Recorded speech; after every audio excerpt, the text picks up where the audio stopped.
Volunteers are going business to business in the metro area, talking about the issue of human trafficking, handing out posters and sharing information.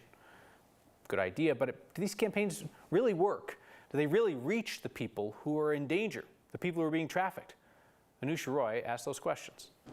Hi there. These volunteers go door to door along Tennyson in Denver So we have certain posters. to have a serious talk with strangers. We'll make some space on the community board. They never know who might see their posters about human trafficking, but that's the point. And we never know what might be happening in the back kitchen or in one of these beautiful homes. There might be a domestic servant living in one of these homes as a maid nanny and maybe only gets to go out to get the coffee and then gets to see that sign. This is the latest iteration of the state raising awareness about human trafficking. Along with billboards and TV ads, the state is now taking a public health campaign approach to meet people one-on-one at coffee shops, restaurants, and clothing stores.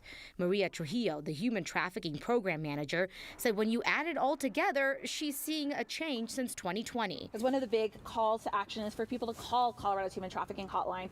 And we have seen an increase since our launch of monthly phone calls to the hotline have increased by 51%. We have seen victims calling the hotline in more numbers has increased by 30%. Trujillo said the quality of info the state is getting is also better, resulting in law enforcement opening investigations and cases going to trial. The number of survivors connected to resources doubled to 200 people last year. Where did you learn about the hotline? And a lot of people will say, oh, I saw like a billboard, or I saw a sign in the airport, I saw a poster. No, I never really thought of that, to be quite honest with you, until it all just came up. But it makes complete sense. So the state said it does make a difference every time another business owner, like the folks at Emporium, helps out. I have children, and we have a lot of children that come in here, and for me, that would be just incredibly heartbreaking. And they'll keep building that force of people watching for trafficking. So this latest program is run off of volunteers all across the state, including some folks from 9 News who wanted to help out.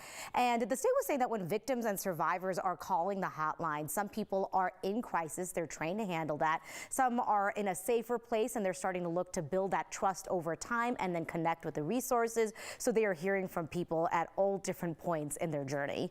And when you think about where they're trying to reach people who might be survivors of human trafficking, it definitely busts a lot of your preconceptions. I don't know, whenever I see those stickers, like you'll see them at, a bar or a brewery or whatever, I've seen them like in hospital restrooms, and I'm like, that's smart, putting them in hospitals. But they've really got to cast a wide net. Yeah, it has to be, and it has to be in all different places. And so the state said, it's not just Denver. They're everywhere along the I-70 corridor. They're doing this in Durango to Salida. They're at truck stops and laundromats and all these different places, because again, they don't know where they'll be able to intercept that one person at that one moment where they can actually call for help. Anusha, thank you.